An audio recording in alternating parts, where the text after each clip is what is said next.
Hello from Kingfisher, Oklahoma. Good to see ya. We're looking at Job 4 and 5. Now, Job has had everything taken away from him. He lost all his possessions. His kids died. His health is bad. And he's cried out to God.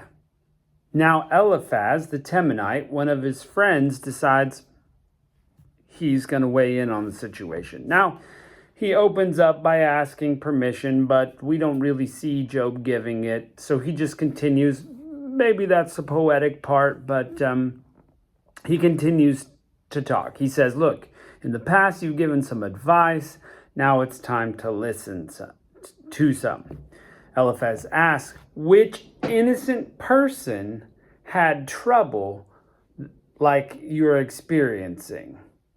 Look, what you plow and what you sow is what you're going to reap. And he's saying that you're going to get what you put in. So Job, what did you put in? And to be fair, sometimes in life this is true. I mean, we still say in America, you reap what you sow. What you put in is what you're going to get out. So if you're putting good things into your life, there's a good chance you're going to get benefit out. And if you're just making wrong decisions all over the place, of course you'll reap negative consequences. And we do have that mindset to an extent, and it's not completely wrong. But that's like making choices on statistical probability of outcome. The statistical probability is if I make good decisions, statistically, I'll reap good consequences. And vice versa. If I make bad choices, statistically, I'll have bad consequences. That's just how God has set up the universe to work as a general rule. But there's a flaw in there, and we're going to get to that. Then Eliphaz continues talking, and he says, look, God is he smites the wicked. This is why you're currently being smitten with disease, why your kids are dead. And this is horrible to say to somebody who's lost everything. And I assume that Eliphaz is doing it out of care. But anyway, Eliphaz said, I had a vision in which God appears as righteous, way more righteous than man. Man thinks he's pure, but God is much more righteous. That's true, right? Even the angels had problems, and God is way above the angels. Also true. Man perishes without wisdom. Yeah. And he says, see if the dead will answer you and tell you anything different. Look, fools are killed because they do bad things. Sometimes that trickles down to their kids having bad consequences.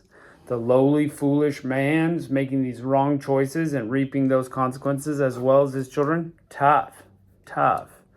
Look, he says, Eliphaz, trouble doesn't grow from the ground, yet man has trouble.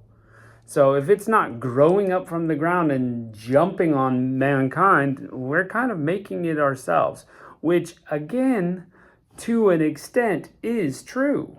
If you're going to go out and be drunk, there's going to be lots of consequences that could come from that you wouldn't probably have if you weren't drunk. Now, again, that's like statistic probability of choice. Statistic probability of outcome,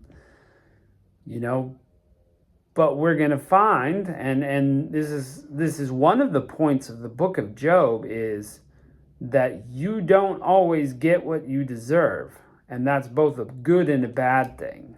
The Bible says it rains on the righteous and the unrighteous alike. God will bless both the unrighteous and the righteous. Or, taken conversely, bad things happen to good people as well as bad things happening to bad people. Sometimes things just don't make sense. Good things happen to bad people. So we're not living in this, as we would view it, karma universe where everything good you put in equals a good outcome. That doesn't happen. We all observe that that's not true.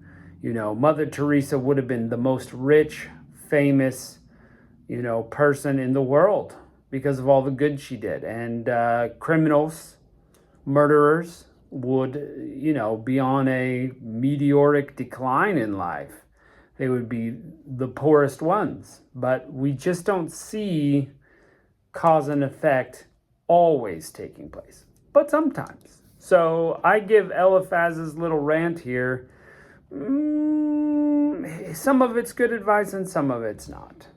And that's what we're going to see in this book. We're going to see that some of it's good advice and some of it isn't. Because we know that all these things that happened to Job are not because of his choices, but because what God is allowing to happen in his life. And you have to say that bad things are allowed to happen in everyone's life. And why? Well, maybe we'll get there in this book. So, anyway, Eliphaz says God saves the poor.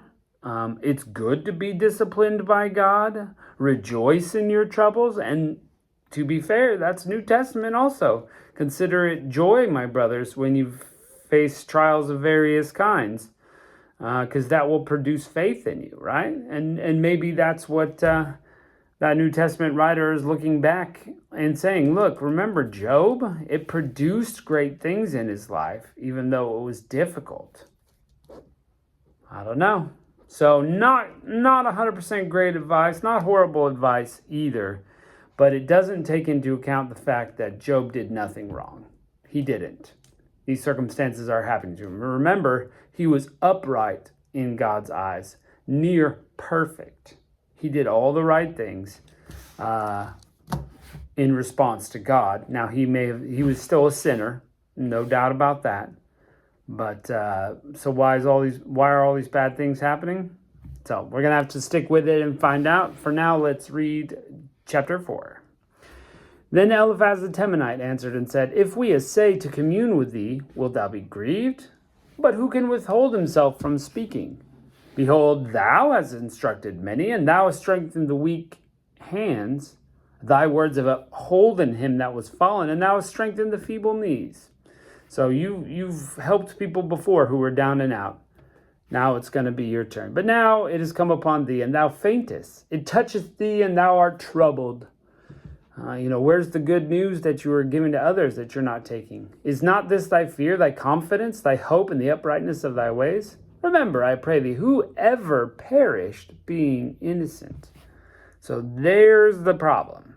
That's not exactly true. Innocent people perish. They do. Fact of life. Or where were the righteous cut off? Fact of life. It happens. Good people are killed too early. Bad things happen to good people. We've all seen it. Even as I've said, they plow iniquity and they sow wickedness, they reap the same. But that's also observable. Bad consequences happen when people make bad choices. So both are happening simultaneously on earth. Even as I've seen, they plow iniquity and sow wickedness, they reap the same. By the blast of God they perish, and by the breath of his nostrils are they consumed. The roaring lion and the voice of the fierce lion, the teeth of the young lions are broken. The old lion perisheth for lack of prey, and the stout lion's whelps are scattered abroad. So, it happens. Now, this thing was secretly brought to me, and mine ear received a little thereof. In thoughts from the visions in the night, when deep sleep falleth on men, fear came upon me, and trembling, which made all my bones to shake. Then a spirit passed before my face. The hair of my flesh stood up. It stood still, but I could not discern the form thereof. An image was before mine eyes. There was silence, and I heard a voice saying. So he's seeing this vision of this spiritual being, and it's really got him intense. This could have happened. Maybe not. Maybe he's making it up for comfort. We don't really get to know. Shall mortal men be more just than God? Shall a man be more pure than his maker? Behold, he put trust in none of his servants. His angels he charged with folly. Some of them fell. And those were his creation without free will. or, with less amount of free will, I guess. How much less in them that dwell in the house of clay, whose foundation is the dust, which are crushed by the moth. Angels had difficulties. Of course, man is going to have difficulty. We're much lower than the angels. They are destroyed from morning to evening. They perish forever without regarding of it. Doth not their excellency which is in them go away? They die even without wisdom. Chapter 5. Call now, if there be any that will answer thee, and to which of the saints wilt thou turn? For wrath killeth the foolish man, and envy slayeth the silly one. Look, people making bad choices, they die from it. True, some of the time. I've seen the foolish taking root, but suddenly I cursed his habitation. His children are far from safety, and they are crushed in the gate, neither is there any to deliver them. Whose harvest the hungry eateth up, and taketh it even out of the thorns, and a robber swalloweth up their substance. So the foolish man gets what he deserves, and his life goes bad many ways. Although affliction cometh not forth up out of the dust, neither doth trouble spring out of the ground. Hey, trouble and affliction don't come from nowhere. It's got to be your choices. Yet man is born unto trouble, and as the sparks fly upward. I would seek unto God, and would that God would commit your cause. Go talk to God. He'll let you know. He'll set you straight. Which doeth great things and unsearchable, marvelous things without number. Okay, this is true. God does great things. Some of them are unsearchable, and a lot of them are marvelous. Which giveth rain on the earth, and sendeth water upon the fields, to set up high those who are low, and those that mourn may be exalted to safety. All true. He disappointeth the devices of the crafty, so their hands cannot perform their enterprise. Sometimes that happens. God foils the plans of the bad people. He taketh the wise in their own craftiness, and the counsel of the froward is carried headlong. They meet with darkness in the daytime, and grope as in noonday at night.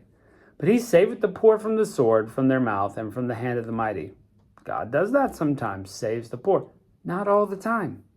Everything does not go as we think it should go. So the poor hath hope, and the iniquity stopped her mouth. Behold, happy is the man whom God correcteth. Therefore despise not thou the chastening of the Almighty. Discipline is good for us, people. Eliphaz is not wrong about that one. For he maketh sore, and he bindeth up, and he woundeth, and his hands make whole. He shall deliver thee in thy troubles. He shall deliver thee in 6 troubles, yea, in 7 there shall be no evil to touch thee. This is a little poetic device. We are going to see several places, also in Psalms, that it's like, hey, 6 things are going to happen. And then the poetic part is to go on and say, and 7, and give sometimes the 7th thing. So it's kind of like a numerical poetry almost. Hey, 6, well, and then 7. That's why I say, 10 things that I like, and 11 things I really love. And here's the 11th thing. So it just kind of repeats the same thing, but a second time. We're going to see that a lot in poetry. In famine he shall redeem thee from death, in war of power from the sword. Thou shalt be hid from the scourge of the tongue, neither shalt thou be afraid of destruction when it cometh. At destruction and famine thou shalt laugh, neither shalt thou be afraid of the beasts of the earth. Look, if you're on God's side, everything's going to go fine. Even though it's crazy out there, you'll be fine. Not necessarily true. For thou shalt be in league with the stones of the field, and the beasts of the field will be at peace with thee. And thou shalt know the tabernacle shall be in peace, and thou shalt visit thy habitation, and shalt not sin. Thou shalt also know that thy seed shall be great, and thine offspring as the grass of the earth. Listen, if you're a godly person, even your children will be great on the earth. Sometimes bad things happen to people's kids. Okay, so Eliphaz is off on that one. Thou shalt come to thy grave in full age, like a shock of corn cometh into season. Lo, we have searched this out, so it is. Hear it, and know thou it is for thy good. So, Job's gotten an earful from Eliphaz. Some things he said is great, some things not so good. We've seen observably that bad things happen to good people. So his advice is not right. Yes, you should always check, are my actions leading to bad consequences, and that's why I have bad things happening. You should always check that, because we're sinful people. We make bad choices and we end up with bad consequences. But it's also possible that bad things are happening and you're in the right place, in which case stay where you are, stay right with God, and he'll work it out for your good, it says. So anyway, thanks for joining us as we plunge into Job. Job is going to respond in the next chapter, so we'll catch you next time.